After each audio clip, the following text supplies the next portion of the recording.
Welcome to part 2 of the Lincolnshire Adventures. This time, Skegness, the seaside resort that was actually quite good. Welcome to Too Many Games. He has too many games.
Hello guys, welcome to Too Many Games, the channel with many opinions. This week's opinion, Burnout 3, Best Burnout.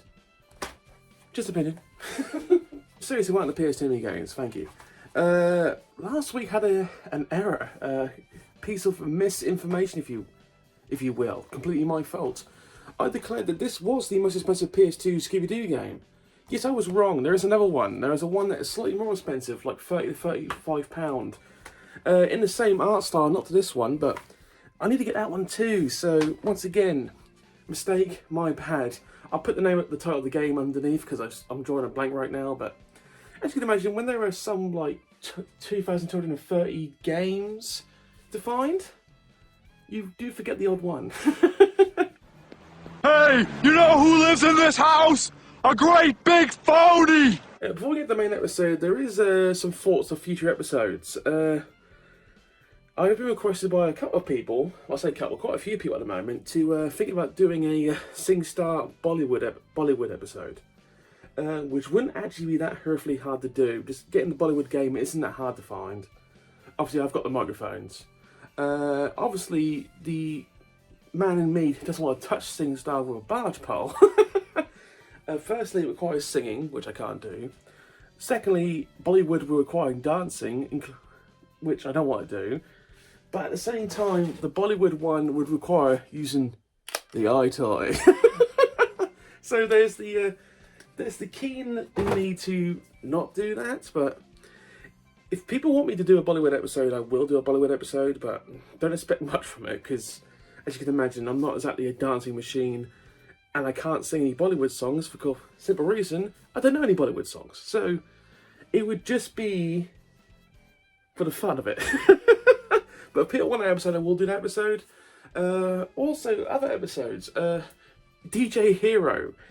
Would anyone be interested in the DJ Hero episode? Because obviously I got the box and everything on the day. Got that from the Oxford Game Market. I am curious about that one, but I've never touched DJ Hero in my life because I'm not into that kind of music. So just a question. Want to write a comment underneath to say yes or no? I'll appreciate some feedback on that one. If you just want to go God no, then I would totally understand that. Oh, dear God, no! Anyway, let's actually get to the main part of the episode.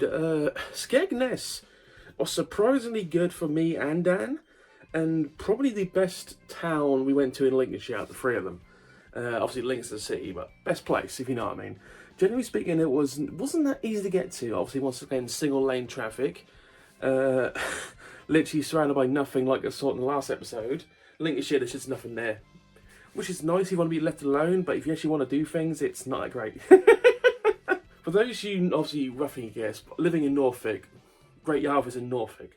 Anyone's ever been to Great Yarmouth, it's quite an interesting place. Some like it, some absolutely hate it. It's a seaside town, and I always compare things to Great Yarmouth seaside town-wise, if it's better or worse, and I found Skegness to be better, and I understand why it's a holiday destination for a lot of people, from the north and the west, you know what I mean? Plus, it's kind of, it's a place you have to actually go to. It's in the middle of, like, not nowhere. Lincolnshire is not a county you go to unless you actually want to go there. Sounds really stupid to say out loud, but actually when you think about it, it's kind of true. No one chooses Lincolnshire as the county to go do things in. You know what I mean? I hope I'm not upsetting people when I say that. One of the first people I've upset in this channel. Mr. Flibble's very cross. To be honest, Skegness felt very much like the Isle of Wight. What do I mean by that? The Isle of Wight is very, how can I put this? Stuck in the past. In the Isle of Wight, apart from the actual central town of I think it's Newport or Newquay. I think it's Newport. Everything feels independent stores. Everything feels like it's about 40 years in the past. There's nothing wrong with that. But for some people living in 2024, a tad weird. But nice, but still a tad weird. To put it in context, most of the stores we walked past in Skegness were independent stores, which actually is kind of good, because independent stores are kind of fun. Before you ask, I have no idea why I'm holding a bit of wood, just holding it to play with my fingers. Generally speaking, Skegness was very nice, but the CEX store itself was probably the most organised of the three stores I've been to. And actually, I would put it in, when I actually bring up the CEX board again, I'll put it in good, at least good. It was a very good store and highly recommended. Just a colossal pisser, it's literally in the middle of Lincolnshire. So what we're going to do, we're going to throw it to an ad break right now, halfway through the episode, and we're going to come back and go through the 5 games I picked up from Skegness. Very happy with my picks, by the way, so I will see you on the flip side, y'all. That was so lame. Alright, so later in the show we're going to be meeting someone vaguely interesting, but first, here's a big fat balloon-like creature. The kids think he's great, but I have never heard of him. Kirby! So, Kirby, you've become a big star because of this. The fabulous multi-level platform game based on your life, Kirby's Dream Land from Nintendo. But now there's a brand new game, Kirby's Pinball Land on Game Boy. So, Kirby, is it true that if you don't like someone, you swallow them, spit them out, and destroy them? There's a spot of lunch, Mr. Kirby. You vast pink globule. The Kirby series, introducing Inflatable Nintendo. And we're back! People love Dave and his editing, and I try not to make Dave edit every episode because he's obviously got a life. So some episodes I will edit, like this one. You can tell I'm editing this one because A, I can't do a stream close-ups, I can't do it. I haven't got the technology, and otherwise I haven't got that awesome of editing software. B, you can always tell Dave episode because he'll splice in jokes. For instance, Dave's favourite joke at the moment is Mario just saying penis for some reason. But he loves that joke, so you're probably going to see that joke for a little while. One of my favourite, just before we get into games, in the early days of this channel, literally last year, like the first 10 episodes, one of my requests for Dave was to splice as many times as he could the "oh crap" joke from Simpsons, which I'm going to splice in a second because I'm doing it. It was legit one of my favourite jokes in Simpsons, and still holds up quite strongly, so little tidbit there for you. Oh, I'm sorry.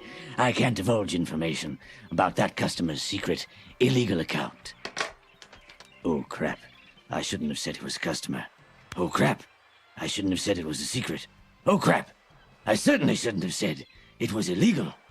Ah, it's too hot today.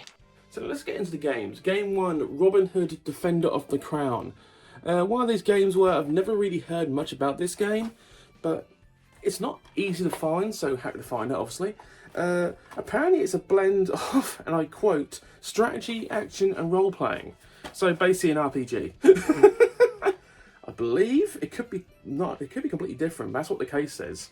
Robin Hood, Defender of the Crown is a heroic adventure that blends the best of strategy, action, and RP role-playing to create a massive medieval epic. Yeah, 12 plus, so not for the kiddies apparently. But anyway, I might play it. There seem to be like 4 or 5 Robin Hood games on PS2. I don't know why.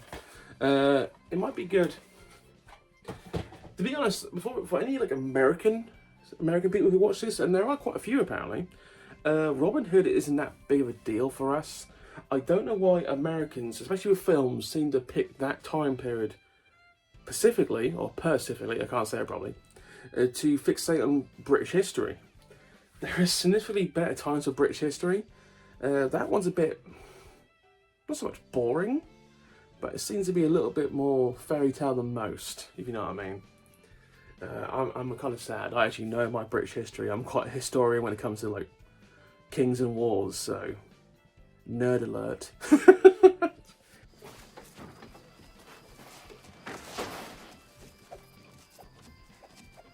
Oh, shit.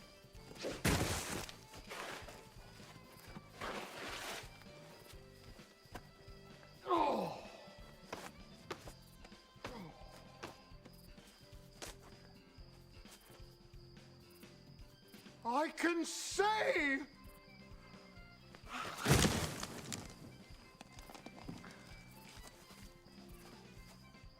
No, I was wrong.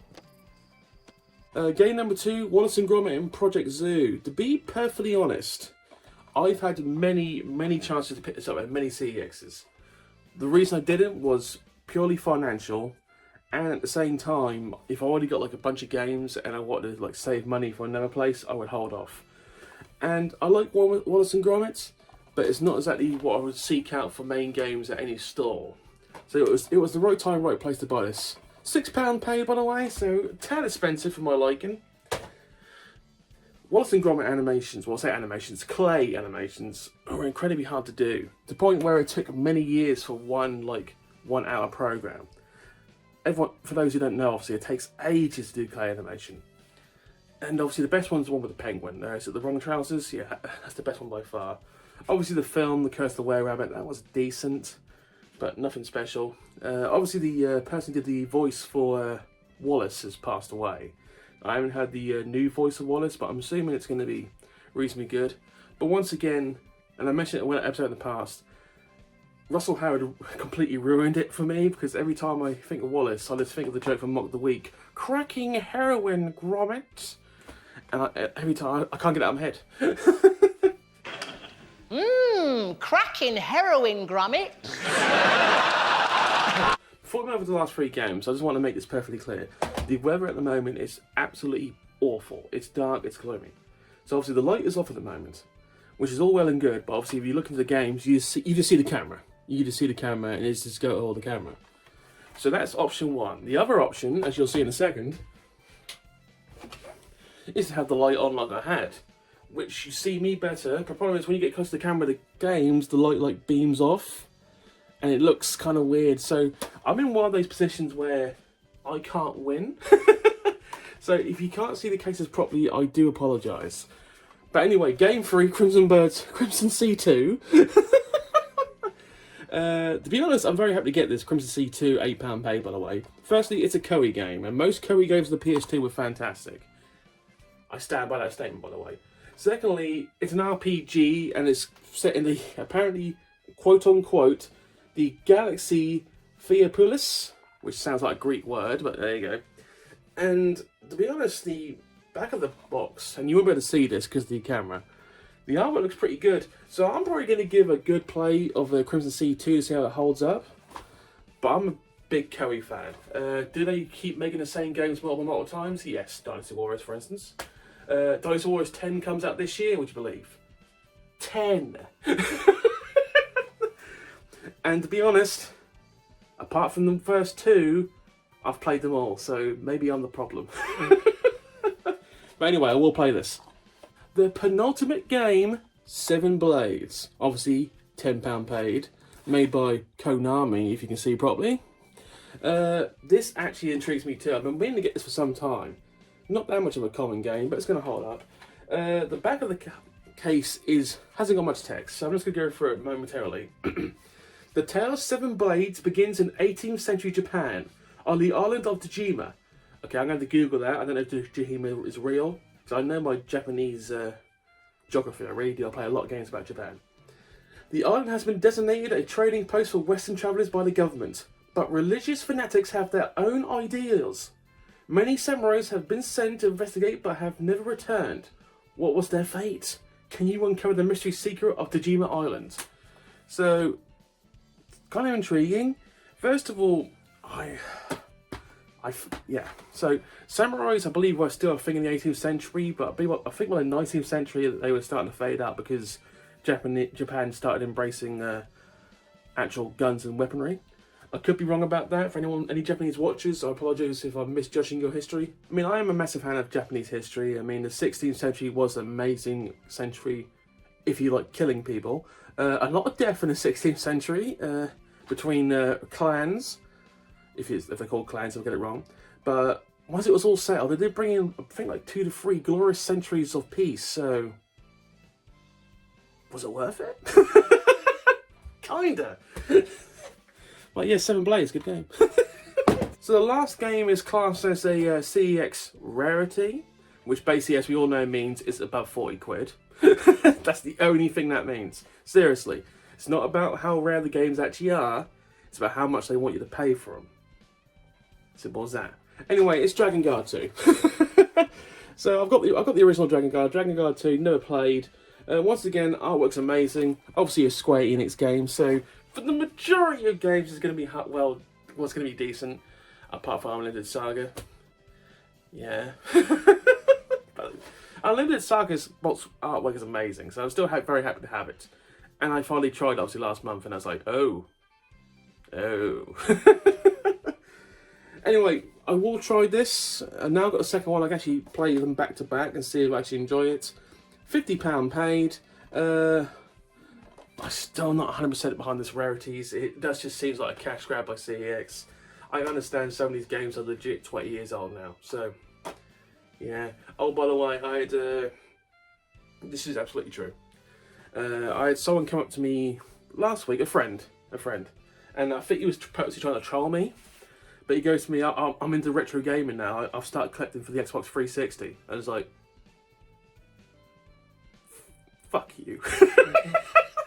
No, you gotta understand, when a youngster who is retro to them, when a youngster of 20-year-old goes, I'm into retro gaming for the Xbox 360, which was your college years, you just want to grab him and lift him off the ground. It's like, you son of a bitch! I'm not a violent person, never have been. But yeah, I legit wanted to... Not so much. I was like, I'm old. But it's like, yeah. I have had a youngster come up to me when I said I used to have a GameCube, and they went, what's a GameCube? And it's like, oh, don't you say that to me. It's like, I've got to that point in life where it's like, I'm gonna have to accept it now. But I'm gonna embrace middle age like you will not believe. Yeah, my hair's already going, embracing the fuck out of it. By the way, we were going so well for language, and it's just at the end, it's gone off a cliff. Anyway, that was 5 games bought from Skegness. My brain just stopped. Kind of proved my point, really. So anyway, that's the second part of 3 parts of the Lincolnshire Adventures. They've proved quite fruitful so far. Let's see what the last part was all about. I'll give you a hint. Wasn't as good as this one. I jest. In seriousness, it was alright, but not all CEXs are winners. You'll find out next time what Lincolnshire was all about. Especially Lincoln. Anyway, thank you for watching. Please comment, like, subscribe. Future episodes, I do plan at the start of June to go to the Midlands. I don't know which part of the Midlands I'm going with. Dan won't be joining me for that one, because it's family related things, so I will be going there. You'll find out. I don't know which one I'm going to go, but I'm going for one of them. Generally speaking, I'm probably going to be somewhere in like Northampton or Leicester. I do not know which one, so I can't give like an accurate. But the Midlands are just absolutely full of CEXs and retro gaming stores, so finding retro games should not be that hard. My luck, though, might tell me different. So anyway, thank you for watching. Have a good day, guys. I'll see you in the future. Bye.